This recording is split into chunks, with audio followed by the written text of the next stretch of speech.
மாவட்டம் மானாமதுரையில் மருத்துவ கழிவு சுத்திகரிப்பு ஆலை அமைக்க மக்கள் எதிர்ப்பு தெரிவித்து வருகின்றனர்.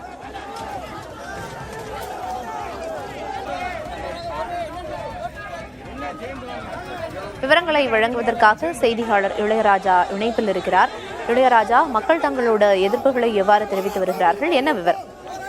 கண்டிப்பாக சிவகங்கை மாவட்டம் மானாமதுரை சிப்காட் வளாகத்துல மெடிக்கேட் பிரைவேட் லிமிடெட்னால மருத்துவ உயிரி சுத்திகரிப்பு ஆலை கட்டுமான பணிகள் தற்போது சிப்காட்ல பிளாட்ல நடைபெற்றது. இந்த மருத்துவ சுத்திகரிப்பு ஆலை கட்டுவதற்கு முன்பாகவே இந்த பகுதி மக்கள்ல கடந்த வருடம் பாத்தீங்கன்னா ஒரு கருத்து கேட்பு கூட்டம் போட்டாங்க. அந்த கூட்டத்துல இந்த பகுதியை சேர்ந்த 10க்கும் மேற்பட்ட கிராம மக்கள் கலந்து கொண்டு இந்த ஆலை வரக்கூடாது என்று கடுமையான எதிர்த்தாங்க.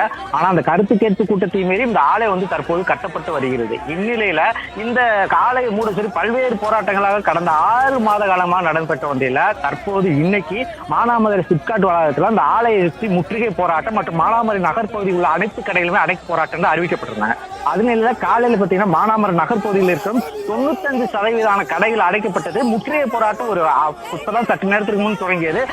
சுமார் ஒரு 1000க்கும் மேற்பட்டவர் இந்த முற்றுகை போராட்டத்தில் கலந்து கொண்டாங்க. 300க்கும் மேற்பட்ட காவல்துறை பாதுகாப்பு பணிகளை பேரிகேடு எல்லாம் போட்டிருந்தாங்க. ஆனா போராட்டக்காரர்கள் அந்த பேரிகேடு தடுப்புகள்லாம் நீங்க காட்சிகளை பார்க்கலாம் ஆக்ரோஷமா தள்ளி விட்டுட்டு உள்ள வந்தாங்க. அந்த ஆலையை முற்றுகையிட போடுவதற்காக ஒரு 100 மீட்டர் வந்துட்டு இருக்கும்போது காவலர்கள் அதை தடுத்து நிறுத்தி தற்போது அந்த போராட்டக்காரர்கள் அந்த இடத்துல எல்லாம் இருக்காங்க.